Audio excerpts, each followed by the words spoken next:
Good evening. Welcome to City of Sugar Land City Council meeting for Tuesday, September the 17th. A little bit about our agenda tonight. In a minute, Councilman Porter is going to lead us with the invocation, followed by the pledge. There are no recognitions tonight. So following the pledge, we'll move straight in the agenda. So, Steve, are you ready?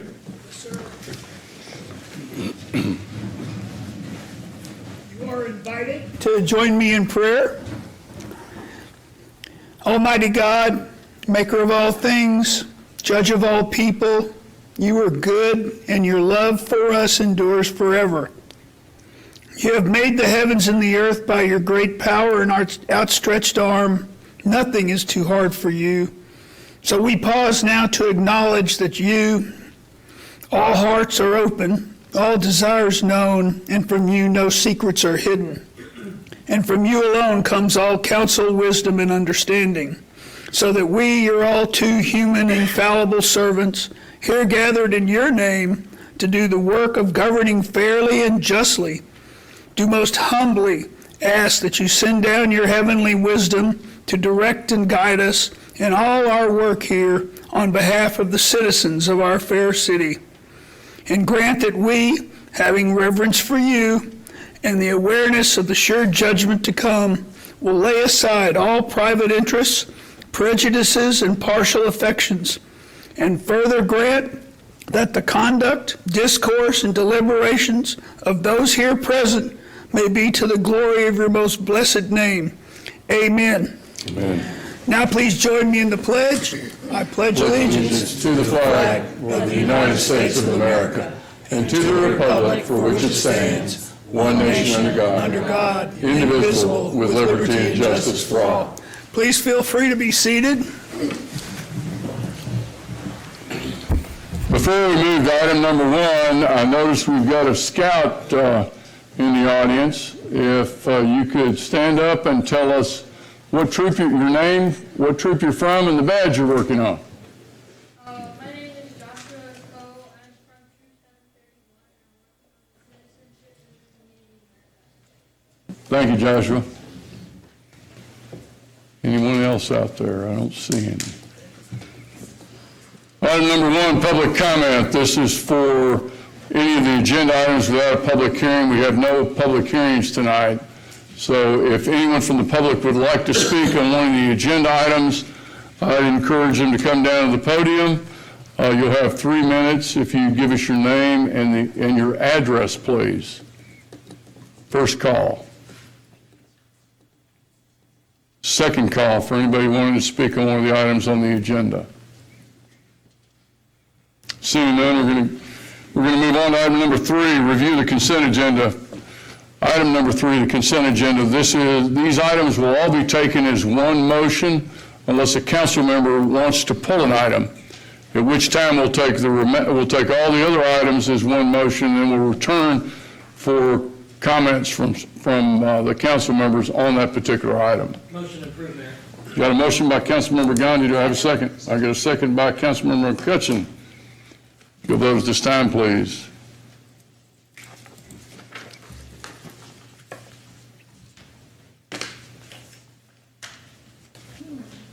Jennifer, you hung up down there? Why don't we take a hand vote? All in favor? And it's a 7-0 vote. Thank you.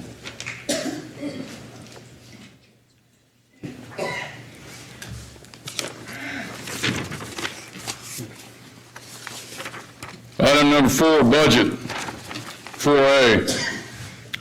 First and final consideration of an action on City of Sugar Land ordinance number 2178, an ordinance of the City of Sugar Land, City Council of the City of Sugar Land, Texas, adopting the annual budget for the City of Sugar Land, Texas for the fiscal year beginning October 1st of 2019 and ending September 30th of 2020, appropriating sums as set forth therein, adopting Capital Improvements Program 2020 through 2024, and adopting a compensation plan. Ms. Jennifer Brown, our Director of Finance. Jennifer. Thank you, Mayor. Good evening, and we are finally here After months of work, we are ready to have you act on the budget. As you're aware, this has been the result of months of discussion. I feel staff started working on this last November. So this has been almost a year in the making. We have had a lot of good discussion with City Council. You've made a lot of good decisions to this point. The budget reflects those decisions, that recommendation, and we are addressing the Sugar Land Way priorities that were identified through the spring retreat and through your fall retreat last year, and we're able to increase our funding for rehabilitation, add back some services that you felt needed to address service levels to impact residents, and we're going to be funding the remaining GO bond projects from the 2013 bond election. The increase to the homestead exemption is accounted for in the final revenue streams, and we are able to address some of the impacts of the state legislature this year and implement some innovative service delivery options. So we have a lot going on in this document.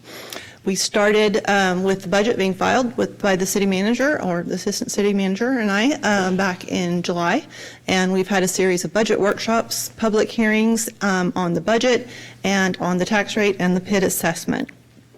And so I just want to run through real quick with you that we have made a few changes since the budget was filed, and just to document all of that, just run through the changes with you. For the revenue side in the general fund, we have increased our revenue by $162,953, and that includes the adjustment of the revenue to the certified tax roll and the tax rate that you'll be adopting in the next item. We have added money for the Legacy Foundation donations that will be used to purchase the Eagle sculpture at Sugar Land Memorial Park, and STEP grant revenue that will be coming the grant approval that you'll be accepting at the next agenda item, or the next meeting, sorry.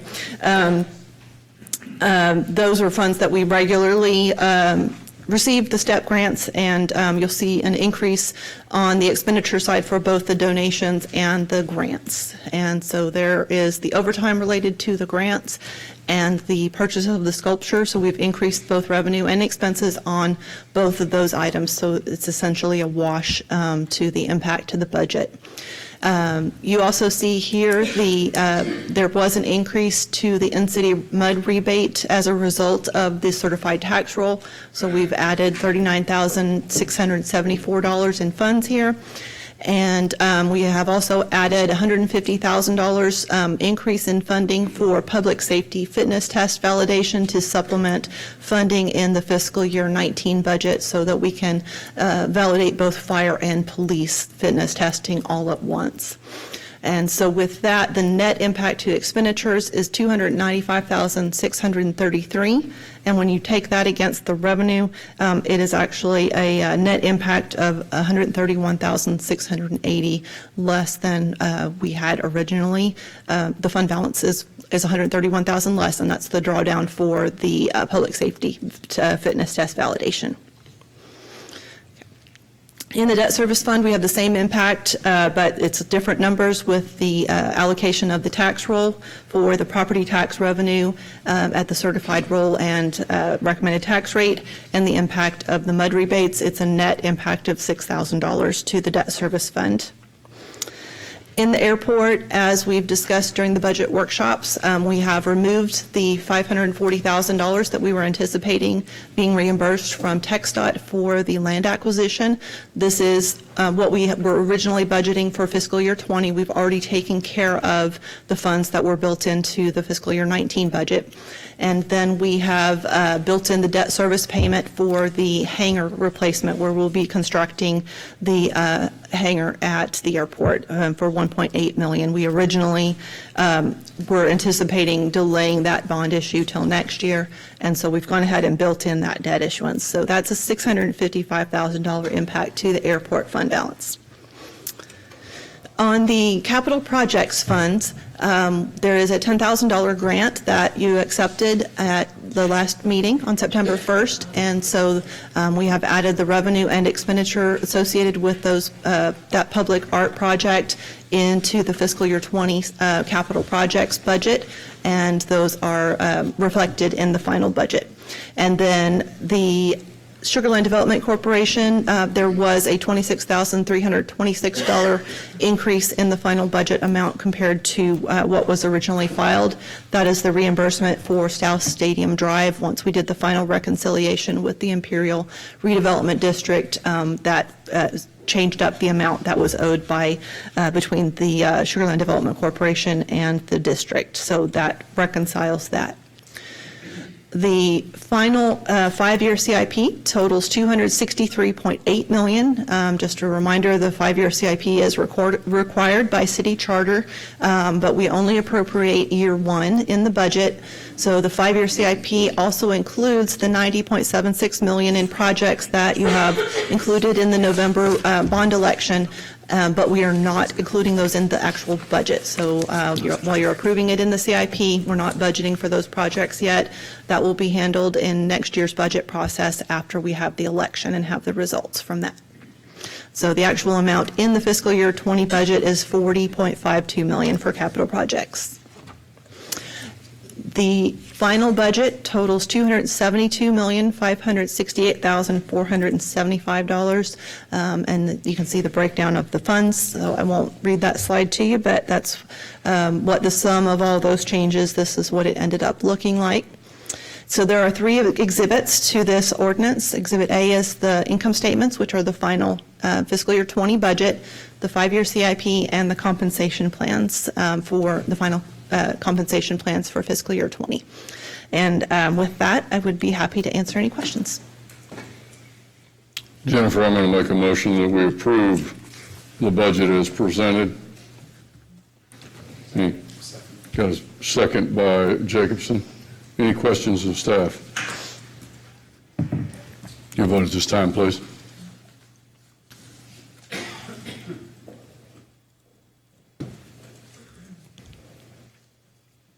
And that's a 7-0 vote.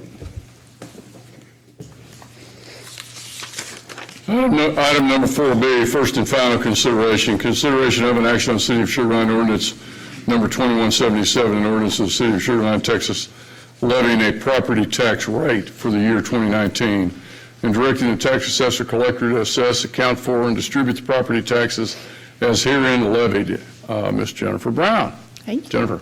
I have a couple items. All right, so this is the next item, implementing the budget. Once the budget is approved, we can now consider the adoption of a tax rate for this year. And just to kind of remind you, the allocation of the tax rate between the city, the county, and the school district, the city makes up around 15% of the total tax bill, and our residents have enjoyed consistently enjoyed the second lowest tax rate among cities our size in the state of Texas.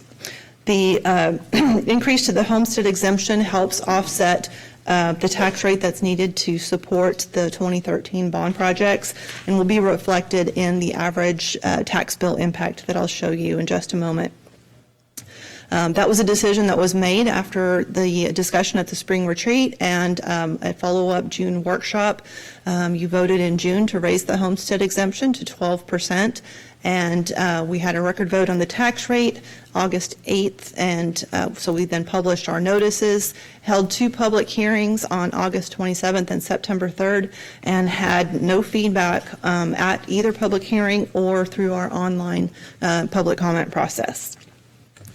We published the truth in taxation calculations, which show a comparison to the 2018 tax rate, our calculated effective tax rate for 2019 under the truth in taxation laws, and the rollback rate, which is the maximum tax rate we can adopt.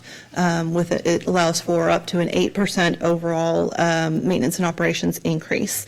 And then the proposed rate is 33.2 cents. That rate would be distributed between the maintenance and operations component at $19,705 and the debt service component at $13,495.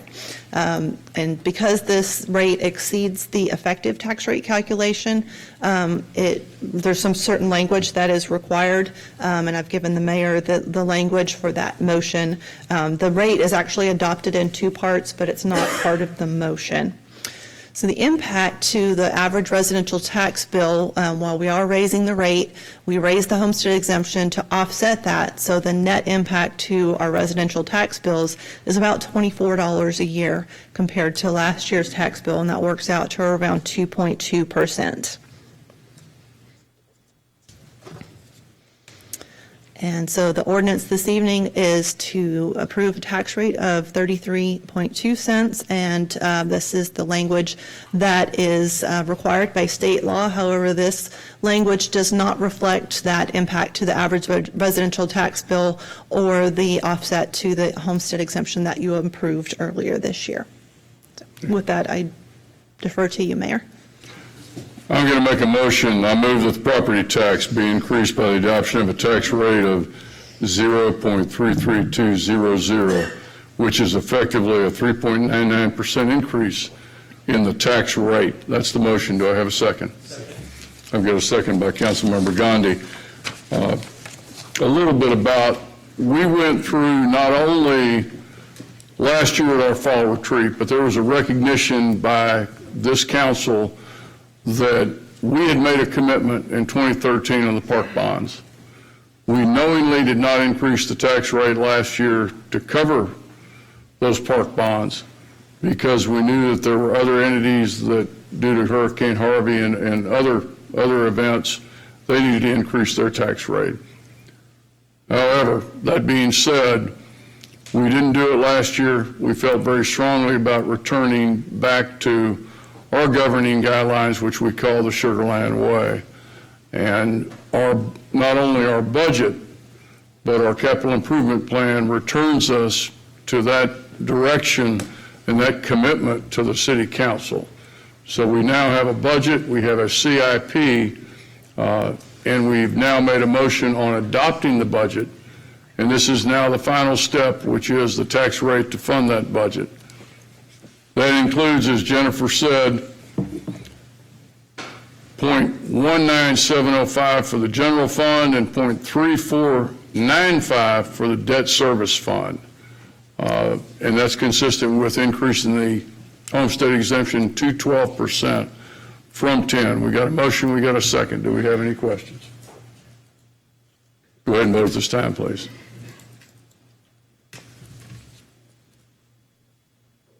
And it passes 7-0. I'd like to thank not only the staff, but the council for their diligence over this past year, and one, recognizing last year that we had some obstacles that we had to overcome, but then recognizing this year that we needed to take action. And we've taken that action now and we're ready to move forward. So item number 4C, consideration of an action on ratification of an increase in property tax revenue included in the fiscal year 2020 budget. Jennifer. All right, we have one more item related to the budget, and this is required under the local government code. We have more property taxes being raised in this year's budget than we did last year, so the local government code requires you to vote one more time to ratify the tax revenue increase reflected in the budget. It has to be a separate budget from a separate vote apart from the budget or the tax rate. So there is a cover page that will be reflected in the budget.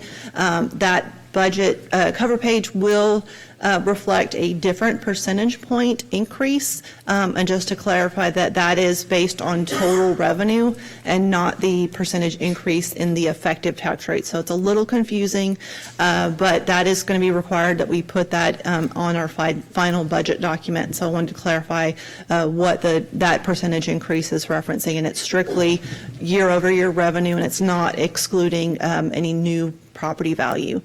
So it's a little bit different percentage increase than what we've been talking about. But again, that's required by state law, and that will be included in the final document and gets posted on our website as well. So with that, action is to vote to ratify the tax revenues that were included in the adopted budget and tax rate for 2019. I'll make a motion to ratify the tax revenues as reflected in the 2020 adopted budget and the tax rate for 2019. Do I have a second? Second. Got a second by Kamali. A little bit before we vote, our legislature in their infinite wisdom and so muddied up the language of adopting a tax rate and a budget that it actually, instead of making it clearer, which they tell me that's what the intent was, I find that hard to believe, but they've now made it actually more confusing for the public. So I apologize on their behalf, since they haven't been able to figure it out up there, hopefully in future sessions. The good news is they only meet every other year, so this next year we get a reprieve from all that wisdom, and we won't take up the 87th legislature until 2021. So let's go ahead and vote, please.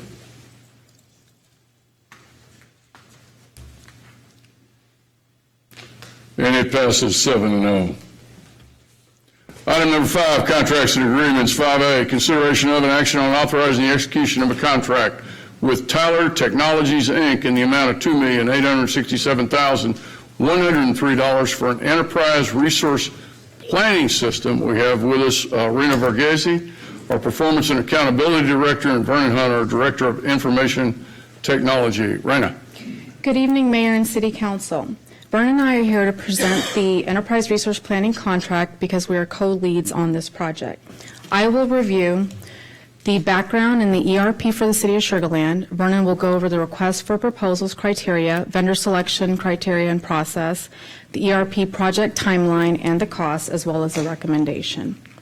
So why are we here? Why are we coming before you with this item? Basically because the current system is old, and it's actually over 25 years old. It has a lot of redundant processes, and it's unable to meet the high demands of the city users and customers, and it's not fruitful for future growth opportunities.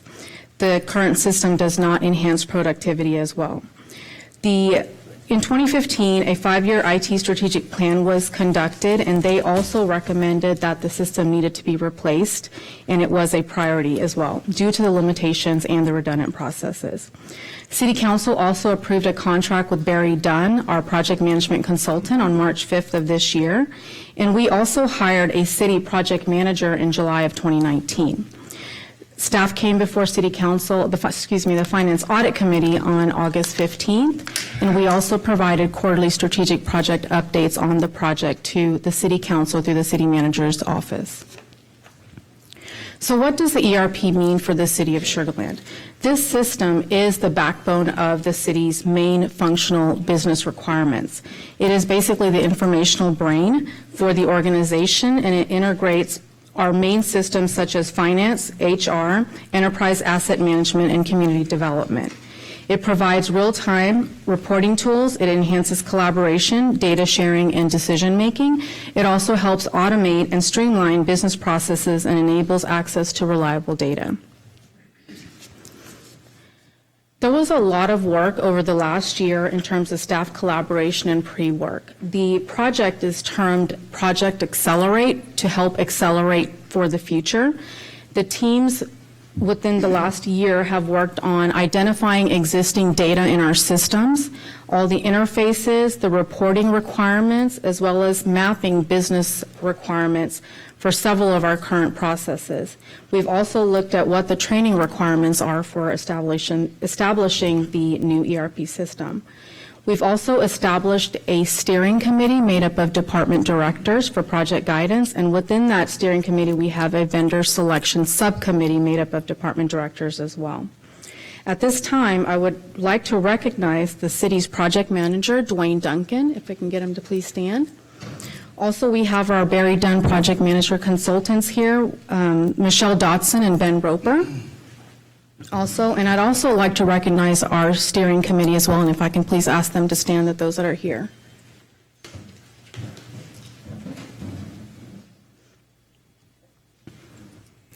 This just provides a a look at all the different departments. Basically, every city department has a role in this project, from pre-work through the next couple of years on how this project is going to be implemented. No department has been left out. Either they have a role on the steering committee, the data interface, the pre-work that was done, and continued through implementation, and we've also established a change management team as well. This provides a look at what our current ERP system looks like. If you see to the left there is what we call the green screen or the DOS system, which requires a lot of keystroke commands. You can see there at the bottom the F3, F24, and the system is very limited in functionality. It doesn't have a good user interface, collaboration is very difficult, doesn't provide much for mobile capabilities, and performance is limited as well. And to the right is more of the new, what we're looking for in terms of easy click, drag, drop functionality features. Where does this new system take the city of Sugar Land? It goes from an old, again, a green screen system to now 2019 to the future. We want something that's less paper and more digital and mobile, and also allows for greater reporting, so trying to minimize the use of Excel documents and more into a interactive dashboard type system. So at this time, Verna will now review the RFP criteria, vendor selection information, project timeline, and budget. Good evening, Mayor and Council. Hello. Good evening, Vernon. We successfully identified some base criteria for the RFP. First and foremost, we wanted to install a commercial off-the-shelf software that was designed for the government and had been installed in a jurisdiction equal to the complexity of Sugar Land, Texas. We were looking for a solution that supports business processes, service delivery, and transparency, a platform that is stable, secure, and accessible. We set a criteria that the platform must be stable, secure, and accessible. It must be capable of interfacing or integrating with our current systems. And last but not least, it had to improve response time, reduce errors, and manual efforts. There were 8 vendors that responded to the RFP. They're listed in no particular order up here. There were various degrees of responses. Some vendors did not include all of the modules that we were looking for. The selection subcommittee narrowed our prospects down to 2 vendors. They were Tyler Technologies and Central Square. We completed our software demonstration with the 2 top prospects along with our subject matter experts. We completed our reference checks and site visits, and the selection subcommittee recommended Tyler to the steering committee. Company background: Tyler has more than 40 years experience in the ERP realm. They have several Texas government clients, including Mesquite, Missouri City, Waco, Brown Rock, College Station. Their solution is built from the ground up for the government sector. It is adoptable and it integrates well with our existing system. The solution includes some pretty high-level security standards, role-based access control, threat protection, and industry-standard encryption. SSL stands for Data in Motion. TDE stands for Transparent Data Encryption. Selection scope of services: implementing the Tyler solution will include the following modules: financials, which includes budget, finance, accounting, accounts payable, purchasing, inventory; utility billing, human capital management, enterprise asset management, InterGov community development for planning and inspections. It also includes maintenance, 1 year free, and we began paying full maintenance in FY21.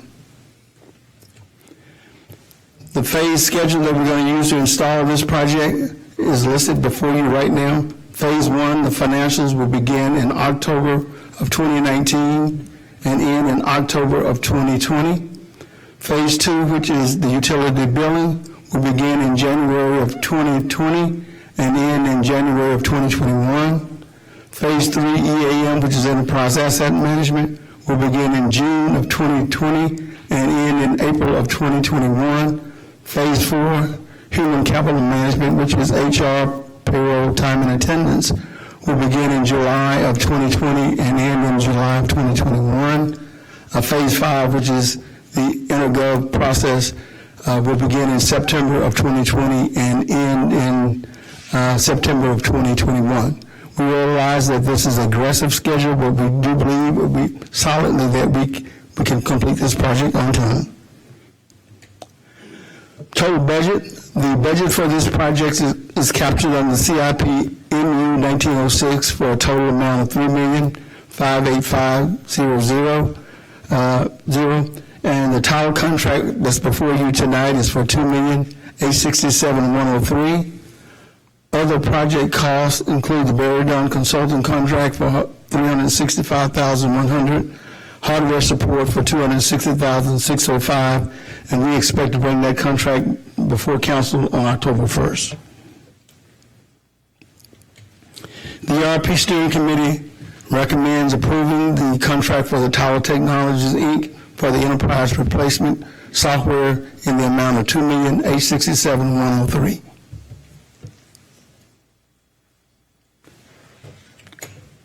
Clarifying questions for staff? Questions, staff? Anyone? Carol? So I know you said this has a high level of security. So out of all the different vendors, do you think that Tyler did have the highest level out of all the different systems that you looked at? I would not say highest. I would say they conform to industry standards. Okay. I was just curious to know, a couple of weeks ago, I think a large number of governments in Texas were broken and hacked into and being held for ransom with the ransomware. So we feel like this will have a good chance of withstanding attacks by hackers. We believe we do have a good chance of withstanding. We have a layered approach to security in the city of Chelan. We are layered from all the way from the inside interior infrastructure all the way down to the data that we capture. So, Thank you. okay. Commissioner? I may not use proper nomenclature, but do we have like a co-location of the data, or is it backed up somewhere? Is that part of this system? Part of our infrastructure. So it's part of this ERP system, right? No, it's part of the infrastructure for the city. Do you mind explaining that? Every night we do incremental backups on the systems. All of the data and operating systems for our environment are backed up to tape every night. Huh. And again, I'm not the IT whiz by any means like Mr. Porter over there, but isn't that technology, like backup tapes, isn't that somewhat of it seems like it would be a kind of a antiquated system, no? Still in use, Councilman. Okay. All right. Thank you. Okay. There we go. Vern, can you go back to the budget slide for me, please? Okay. The 3.5 that is budgeted, is that only for the Tyler contract, or does it include the 365 and the 267 as well, or are those separate line items for budget? No, they're included in the total budget for the project. Got it. Okay, I want to make sure that we're not going to be spending another $600,000 on top of what's already budgeted. Yeah. Thank you. Second question, can you go back to the timeline slide? Okay. With the human capital management, you mentioned HR and Time and service and management and all payroll. that. Is that going to overlap any other contract that we have today that will have an early termination or any other fees associated with if we're bringing this in? It looks like sometime next year. I would have to look at the existing contracts that exist in HR right now to answer that question, Councilman. Okay. I'd like to know that because Okay, I would make sure okay. there's no early termination fee or Okay. can we get out of that what we're in today? Okay. Okay. Steve? I just wanted to thank the team for meeting with me and answering my questions ahead of time. Thank you very much. Mayor, if I could correct something that I didn't do, I failed to introduce David Carl, who is the Senior Account Executive with Tyler, who is here tonight. So I just wanted to do that. All right. Thank you, Vern. Do we have a motion? Motion to approve. I've got a motion by McCutcheon. Do I have a second? Second by Porter. Vote at this time, please.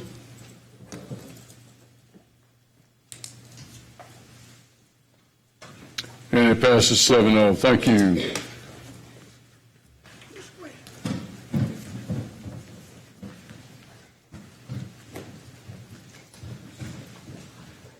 5B, consideration of and action on authorizing the execution of a contract renewal year 4 with Cigna Healthcare in the amount of $11,976,573 for the period of January 1st, 2020 through December 31st of 2020 for the self-funded group medical plans, fully insured group dental plans, and voluntary vision insurance coverage.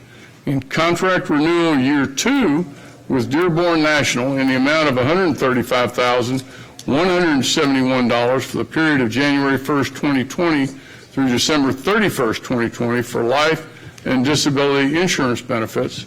We have Paula Kutchkar, Director of Human Resources. Paula. Good evening, everyone. So just real quick before we get into the contracts, I just want to remind council that every year as we approach all things compensation and benefits, we look to our flagship directions from the council, which is the city compensation policy. So just as a reminder, guiding principles 7 and 9 are really the two driving factors that help us as we manage our benefits program. So getting into that, the first contract we're going to discuss is with Cigna, and that covers the items you see kind of in the offset blue color, our medical plan, dental plan, and vision program. So just to recap how we got here today, the staff conducted a comprehensive RFP for the plan year 2017, which resulted in a multi-year contract that had some rate guarantees for part of the first part of that contract. We had guarantees for the ASO fees for the first 3 plan years. We're going into plan year 4, so we are seeing a little cost change there. On the dental plans, we had a 2-year rate guarantee that was extended into the 3rd year, and so we're going to see a little bit of change with that program. And the voluntary vision program also had a 2-year rate guarantee, and we saw a little bit of change going into 19, and we'll see a slightly different change going into plan year 20. So just as also as a recap, going into 2019, we did make some plan design changes. Those included shifting the sharing of costs on the HSA to 70-30%, and we shifted some of the copays on the HMO, including increasing doctor visits to $25 and $50 and some increases for copays for procedures. Additionally, with the HSA, we implemented year 3 of our premium strategy for the HSA plan, and we continued with our wellness program, which charged a surcharge of $60 a month for employees and spouses who did not participate in wellness. So getting into plan year 20.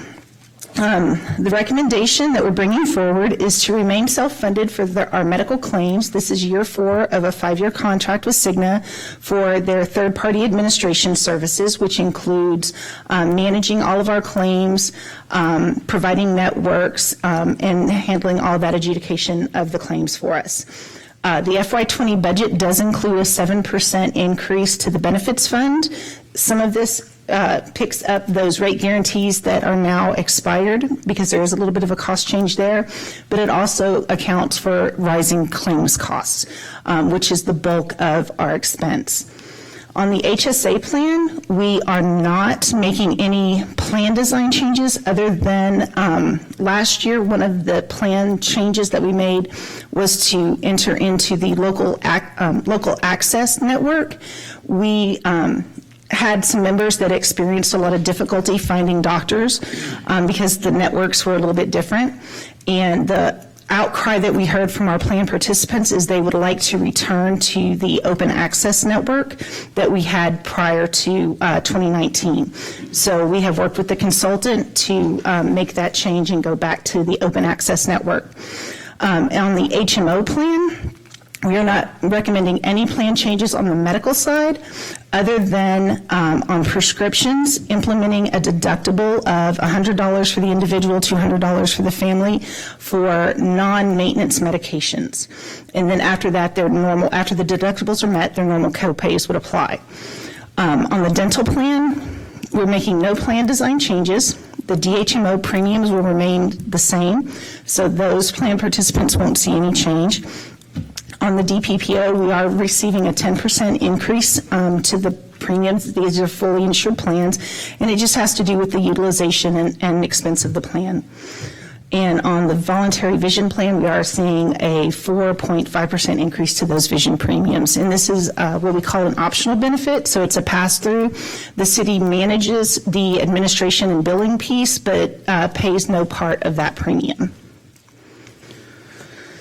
So just to kind of give you an idea of how our medical plan is performing, and this is information that we routinely share with our compensation committee, and we have shared with the council through the various budget workshops where we talked about the benefits fund.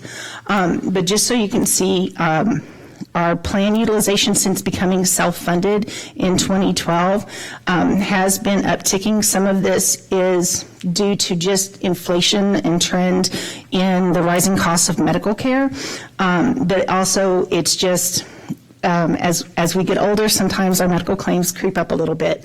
You can see that 2018, and this is something we've been talking to you about for some time now, 2018 was a very difficult plan year for us. It almost caught up to the difficulty we experienced in 2014, but our claims are getting back in line, and that is one of the things that you see with a self-funded plan. You kind of tick along, and then you may have a bad year, and then you kind of tick along again, and things level out, and that's the risk that we take, which is why we manage the plan the way we do. This chart is something that we've also presented to you before, and we update on a regular basis, but this is our benefit consultant's estimate of the city being self-funded versus fully insured for the medical plans.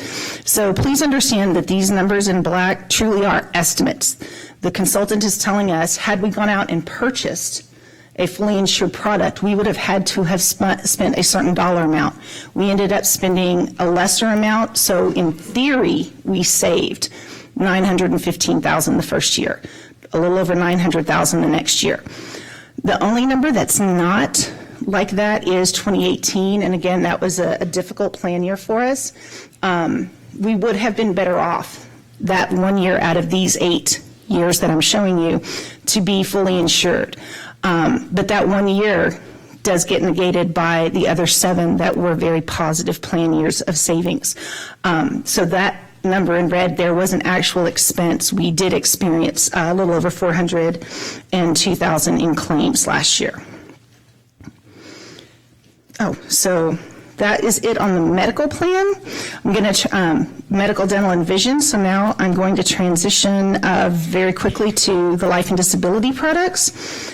So these are the ones in light blue towards the bottom of the list on the provided and in the middle of the optional benefits. So last year we entered into a 3-year contract with fixed rates for our life and disability products. And just as a reminder, the city provides basic life insurance and long-term disability to our employees. And then employees have the option to purchase supplemental life insurance for themselves and their family members, as well as short-term disability. The rate guarantee is in place for all 3 plan years, so those rates will not change. If volumes change, the costing might adjust slightly, but the rates are, for calculation purposes, are there for plan year 19, 20, and 21. And so now we talk about the benefits burden. So going back to the compensation philosophy, guiding principle number 9 was managing our costs in line with the benefits burden philosophy of the city. And so staff continues to manage our plans and costs within policy. And you can see here our estimated benefits burden for fiscal year 20 is 31.2%. And our policy is to be under that of the private sector. Private sector for a company our size is 35.2% according to the Bureau of Labor Statistics. So we work very hard to make sure we are in compliance, and not by a hair, but that we are fully in compliance with that policy. So staff would recommend council to authorize the execution of contract renewals for plan year 20 with Cigna in the amount of $11,976,573 for medical, dental, and vision, and Dearborn National for our life and disability products, $135,171. So this would be for our 20 plan year, which is January 1 through December 31 of 2020. So with that, I would be happy to answer any questions. Carol? Thank you, Mayor. Yes, I had a question on the self-funding. How does Cigna get compensated for being the third-party administrator? Do they charge us a flat fee, or do they charge a percentage of the claims that they review? Or how does that work? That's a great question. So they actually charge us a flat fee. We buy the networks that we offer, so we have some flexibility depending on how we design the plan to choose which network, and so we pay a per member rate for that network, and we pay them a per employee rate for them to adjudicate all of the claims and manage that process. So that's the fees that they get paid. The bulk of our contract really is for them to write the checks to pay the claims. So once a claim comes in from a doctor's office and they review it and say the network discounts are applied and this is what you owe, then they send us a report and they pay that claim. So they don't get a percentage of the claims that they're processing for us. Their fees really do come from us buying their network and paying them to manage those claims. Thank you. Steve? Thank you, Mayor. I would just like to once again thank our hardworking employees for really a lot of sacrifice and hard work to help keep our costs down, to not dump all the pain on our taxpayers, but share that. That doesn't go unnoticed, and it's very much appreciated. Thank you very much. Thank you, sir. The Employee Benefits Committee met very frequently this year, and we had a lot of tough conversations in our meetings and out within the organization, so we will definitely make sure we share your comments with them. Do you have a motion? Motion to approve. Got a motion by Councilmember McCutcheon. Do I have a second? Got a second by Councilmember Kermali. Vote at this time, please.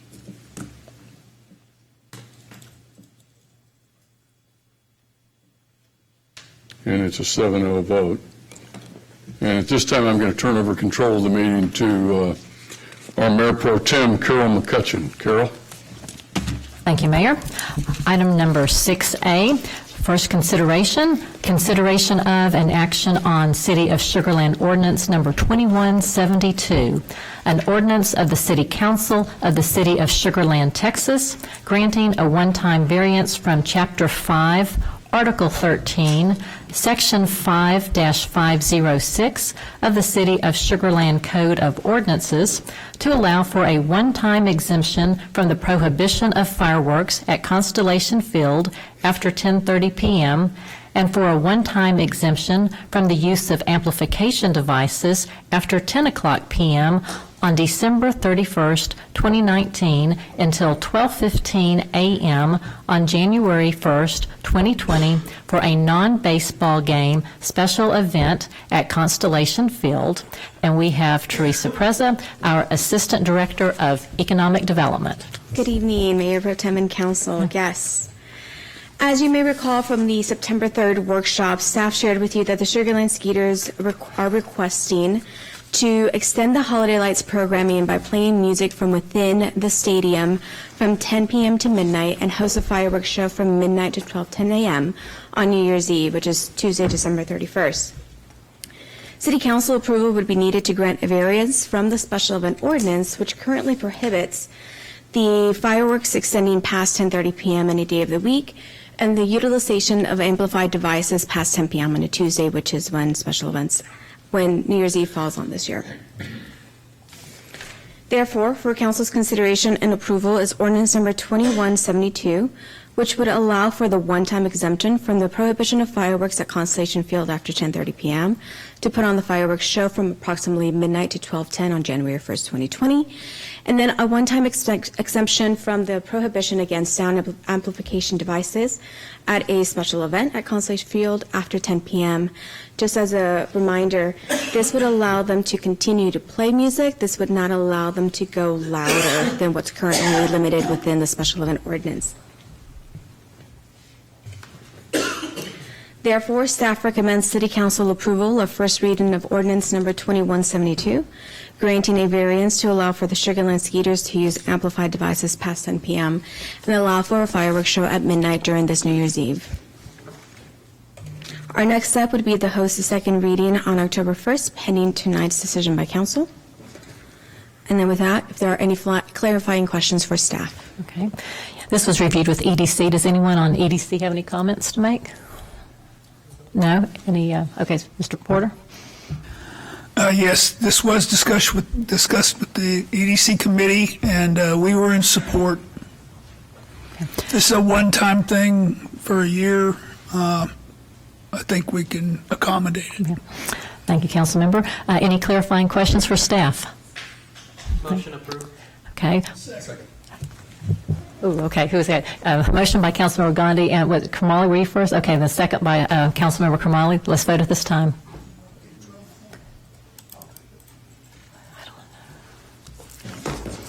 Okay, and it passes 6-0. Item 6B, consideration of and action on City of Sugar Land Resolution Number 1927, a resolution of the City Council of the City of Sugar Land, Texas, establishing the Mobility Master Plan Citizen Task Force and roles and responsibilities of the task force. And we have Monique Johnson, our Transportation and Mobility Innovation Manager. Thank you. Good evening, Mayor Pro Tem and City Council. Tonight, we will go over a little bit of background about the Mobility Master Plan Strategic Project and also the purpose of creating this task force.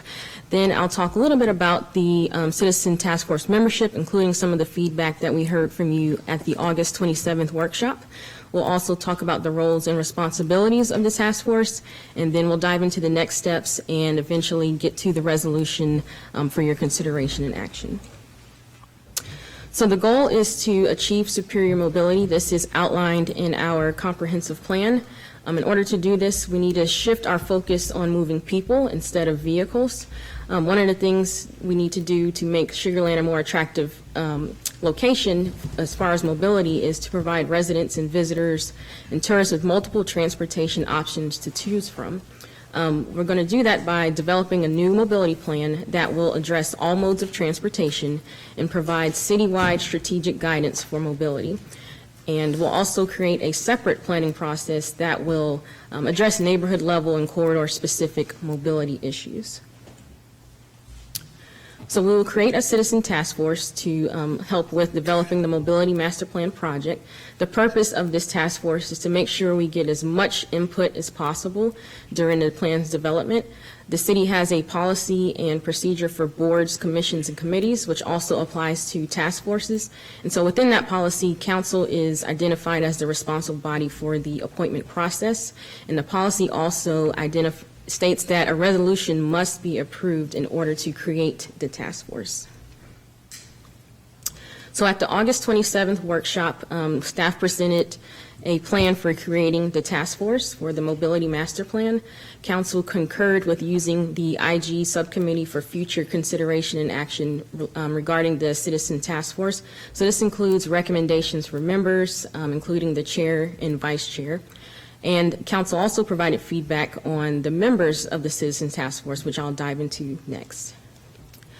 So we want to create a task force with at least 18 members representing diverse mobility interests, so a minimum of 2 from the categories you see here. One of the things that council pointed out at the workshop was to clarify that we are going to include motorists, specifically those who traverse the major thoroughfares in Sugar Land and also those who are impacted by the railroad on a daily basis.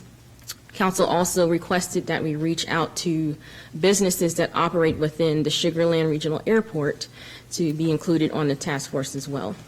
The policy limits task force and commission's membership to residents, and so within the resolution, we've included an exception to the policy to allow residents of the ETJ, as well as representatives of local businesses and major employers who may not live in Sugar Land, to serve on the task force as well.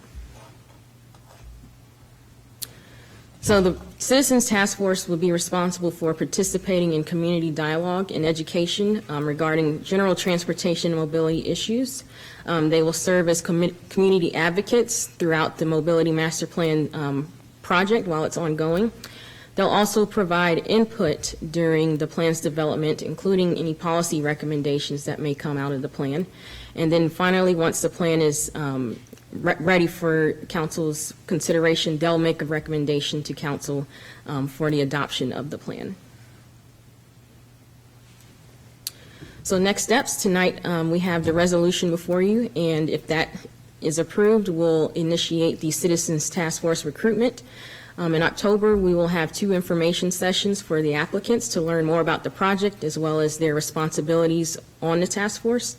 The deadline for applications would be about mid-October, so that gives people about a month to apply. And following the applications, we will go to IG back in November, where they will review the applicants and make a recommendation to City Council for the members, including the chair and vice chair. And then we will be back to City Council in January to appoint the Citizen Task Force and begin the orientation and education process in March through July of 2020. So with that, staff recommends approving Resolution 19-27, establishing the Mobility Master Plan Citizens Task Force and the roles and responsibilities of the task force. And with that, I'll take any clarifying questions. Thank you. This was reviewed with the IG committee. Does anyone on that committee like to make a comment? No? Any clarifying questions for staff? Councilmember Porter? Thank you, Madam Mayor Pro Tem. I want to, the participated community dialogue, can you expand on that? What exactly does that mean? So as we go through developing the plan, we usually have some sort of public outreach, like a general outreach to the public, and we would want members from that task force represented at those meetings. So whether it's a town hall meeting or an HOA meeting, we would want to have them there, you know, as representing the plan, pretty much representing them on the project for the plan. So one of their roles is to be an advocate for what they come up with as a recommendation. But between the time we interact with the community and come up with recommendations, is there a part of this plan that then goes and opens the kimono on the recommendations and gets more input, or we're just going to go out and try to sell the recommendations? No, we'll definitely want feedback throughout the process. We won't develop recommendations and then put them out there. We may have a draft of recommendations, but we would still, you know, allow the community to comment on those, and we would make adjustments as we hear comments. But we wouldn't decide on something and then give it to them. We would want their input throughout that process. Okay. Just 6 months seemed fast for a lot of interaction back and forth. Oh, the 6 months is just for the task force, like educating them. And we've talked about orientation for the task force. Right. Ah, okay, Yeah. that feels better. All right, thank you. And we've talked about, you know, shortening that time frame to, you know, if we can have multiple topics in one session, so that way we can kind of start a little earlier. But for now, we're looking at about, you know, that 4-month time frame for educating the task force and making sure they're on board before we get started. Okay, thank you very much. Sure. Any other questions? Okay, would you like to make a motion? Sure. Motion to approve. Okay, motion by Councilmember Porter, second by Councilmember Lane. Let's vote at this time.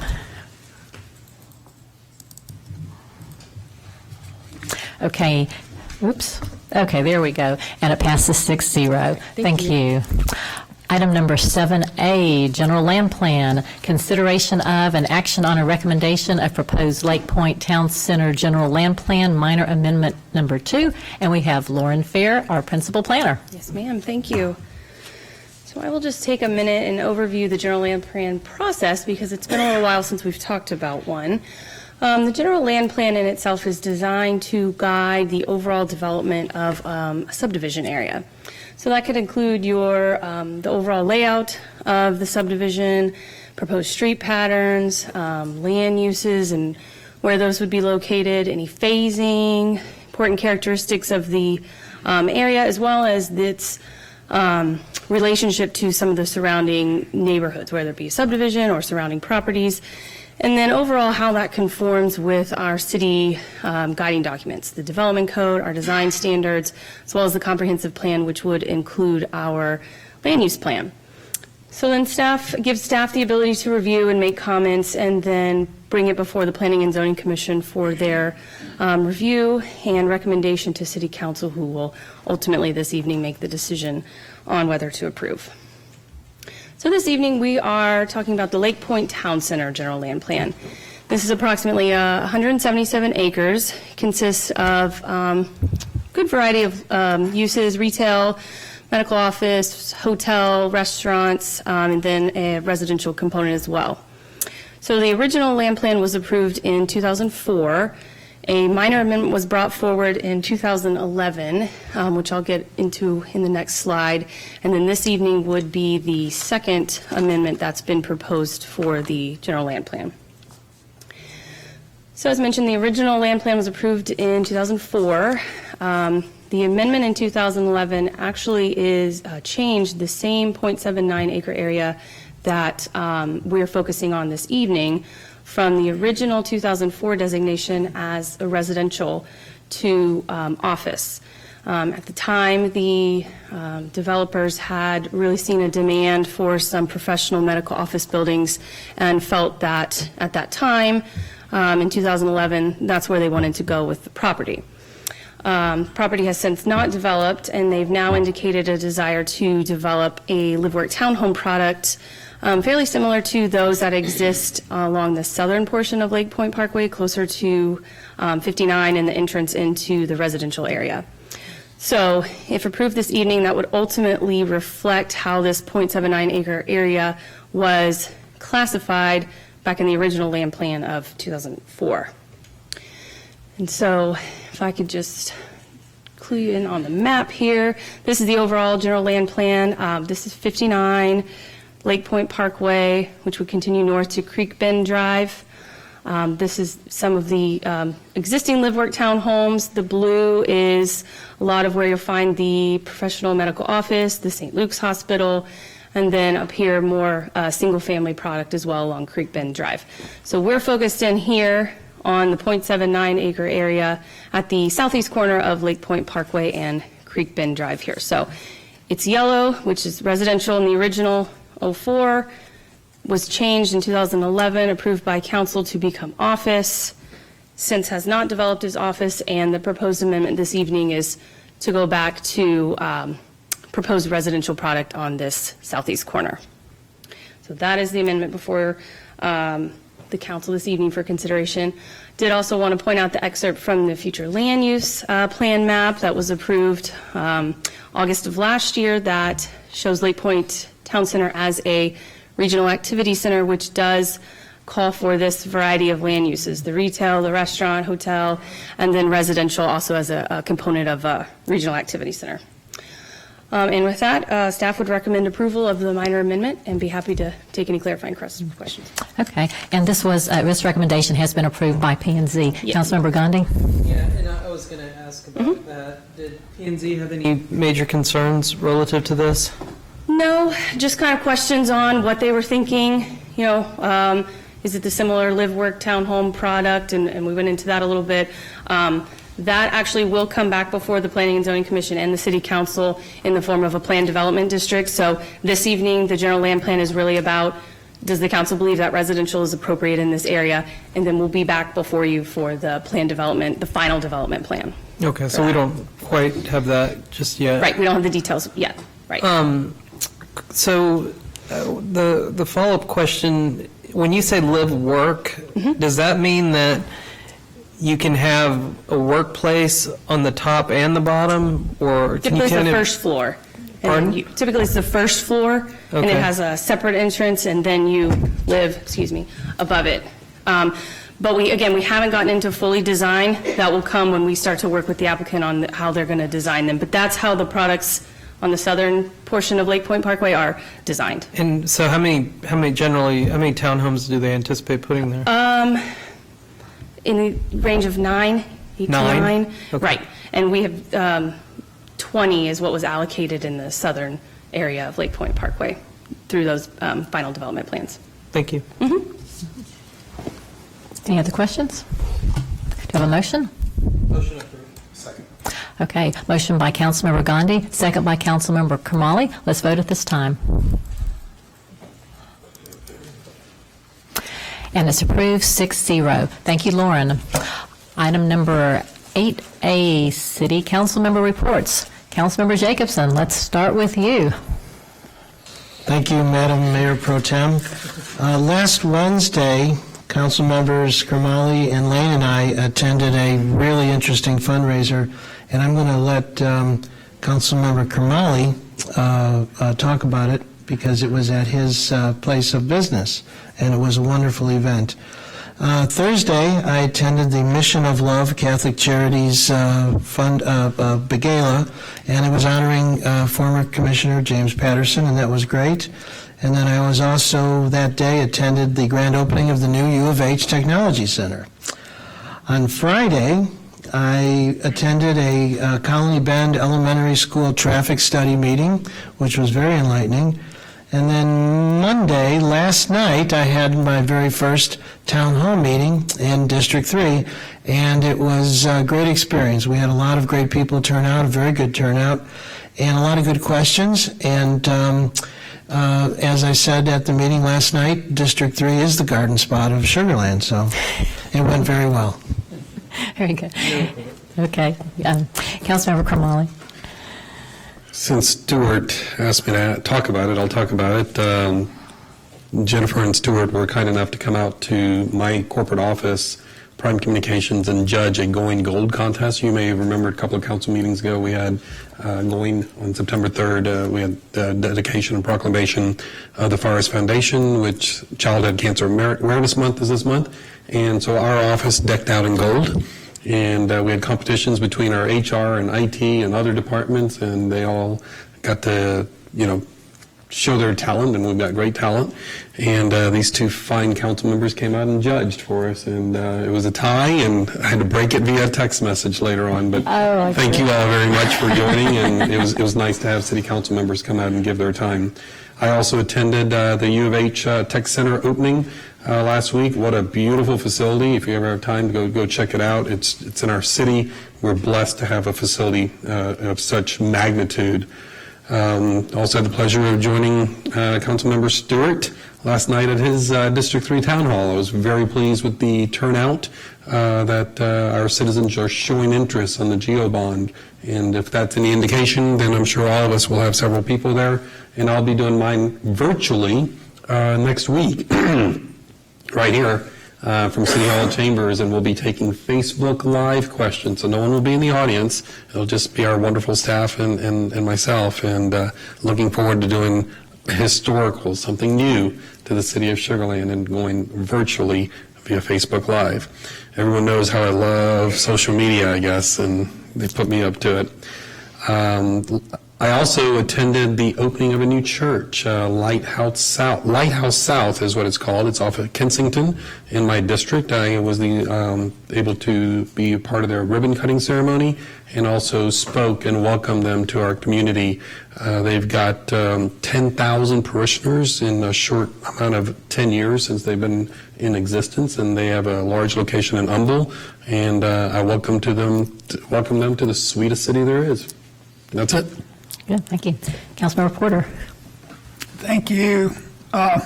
Attended Belknap Brookside annual HOA meeting. Had a lot of staff support. Thank you very much. Work with the staff to have a couple of meetings, some with residents of Lake Point, looking at their concerns for how long a particular house construction was taking. And Councilman Gandhi and I rode around with the board member from Venetian Estates, showing us around his neighborhood. It's new in District 1 and a future home for Councilman Gandhi. Also had a meeting with residents and staff to discuss safety issues and concerns on Main Street. Thank you. Thank you. Councilmember Lane? I attended the Art of Wining and Dining here in Town Square. That was very nice. Councilmember Gandhi and I went to a ribbon cutting celebration at MediClinic that opened up in Sugar Land off of 99 between Greatwood and New Territory. It was a very, very huge event, very nice, well attended. And a conversation and book signing with Dave Ward, ABC Channel 13 news anchor at the Ismali Center, and just appreciated being invited to that because they always have very interesting events at the center. Okay, thank you. And recently I toured Freeport with the Fort Bend Chamber, and not only do they have a lot of vehicles and LNG going through the port, but also 1.2 billion bananas each year. So that was one of our fun facts. I helped cut the ribbon for First Dental Home for their grand opening, and that's a pediatric dentist office in our mall. And of course, I do have to comment on the fantastic opening of U of H College of Technology because it's in my district. And I attended the Great Grown-Up Spelling Bee benefiting the Literacy Council of Fort Bend, and I attended a TERS4 board meeting. So now, City Manager, for your City Manager report, please. Thank you, Mayor Pro Tem, members of City Council. First, I would like to thank all of you for your diligence and efforts associated with the completion of a very successful budget process. Thank you very much for your efforts. At this time, I'd like to invite Assistant City Manager Doug Brinkley and Fire Chief Doug Boker to come forward and share information regarding the loss of Sugar Land Assistant Fire Chief Clay Fenwick and the plans that are underway to commemorate his contributions to our city and to fire service in general. As you may be aware, I'll lead in and let Chief Boker take the brunt of it because he has all the details. We recently lost one of our assistant fire chief, Clay Fenwick, and Chief Boker and his entire staff are in the process of actually coordinating the funeral services. This morning, myself, Alan Bogart, spoke to Mr. Clay Pearson, City Manager of the City of Pearland, and really wanted to extend our gratitude for all the work that the City of Pearland is doing as far as extending their police force, their fire department, and their whole community is rallying around the Fenwick family. If you know, they actually reside in that city, and they have some deep community roots in the City of Pearland, and Pearland has definitely been a most gracious partner with us. So this time I asked Chief Boker to go over the specifics as far as the funeral services and things we have planned. Very good, thank you. Chief Fenwick was with us for about 28 years. He started in 1991, and prior to that, he was with the Pearland Fire Department. And so we've reached out and had great successes, Mr. Brinkley was saying, in forging some relationships across the fire community. And so he passed on Friday, and Saturday we had the honor of moving him to the funeral home. And at midnight, Saturday night, we were met by 7 Houston fire trucks along our route, a Missouri City fire truck, a Stafford fire truck, and the entirety of the Pearland Fire Department lined Broadway as we took him to the Clayton Funeral Home.